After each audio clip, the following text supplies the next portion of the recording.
Fidèles téléspectateurs de Reine d'Afrique, bonjour et bienvenue dans le nouveau numéro de votre chronique Success Story.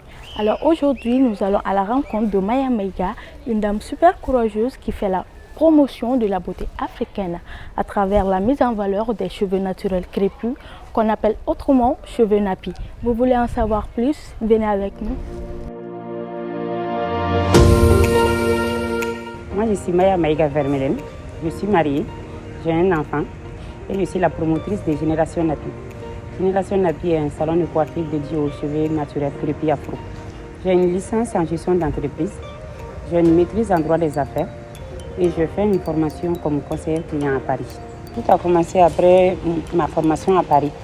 Je me suis intéressée au mouvement Nappy, qui était déjà très actif aux États-Unis.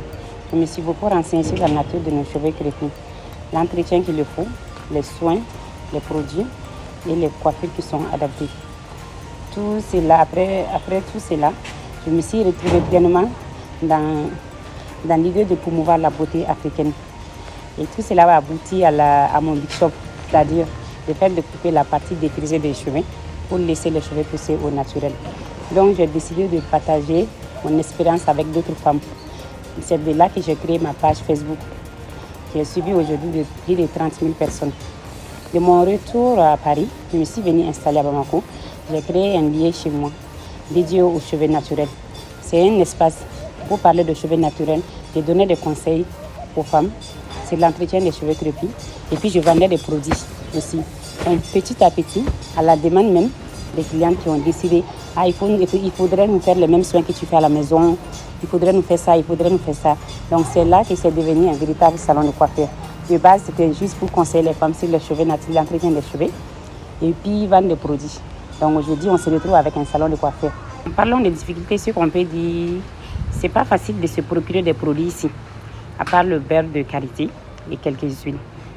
Donc ça, c'est une difficulté. Après, je suis obligée de former moi-même le personnel. C'est la manipulation des cheveux crépus. Donc ça, c'est une autre difficulté parce qu'à chaque fois que tu recrutes quelqu'un, il faudrait avoir du temps pour passer beaucoup de temps avec la personne, pour bien former la personne. Sinon, la personne n'est pas mobile à l'arrivée directement. Donc, il faudrait qu'on passe du temps ensemble, comment manipuler les cheveux. Donc ça, c'est une autre difficulté parce qu'ils n'ont pas une formation de manipulation des cheveux crépus. Dans 5 ans, je vois Génération Nappy dans les sous-régions. Souvent, je reçois plein de messages venant de l'étranger, de filles qui me demandent alors c'est quand pour nous? Vous venez quand chez nous? Est-ce que vous avez des représentants chez nous?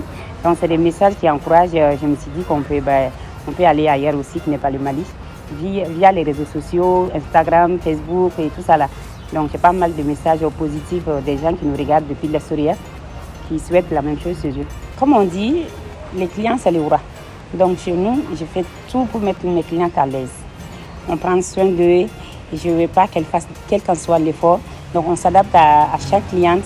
On essaie d'échanger avec chaque cliente de ses besoins, de ses désirs, comment il faut s'adapter. Donc, la cliente, tu viens et nous, on fait les restes. Tu fais plus d'efforts.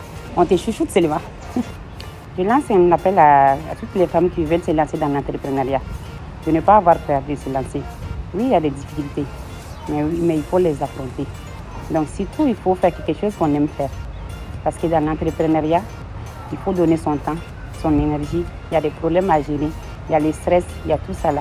Donc, il faut que l'amour soit la base de la chose que vous voulez faire. Sinon, vous risquez d'abandonner en cours de route. Alors, s'il y a l'amour, on surmonte tout. Parce que c'est notre bébé.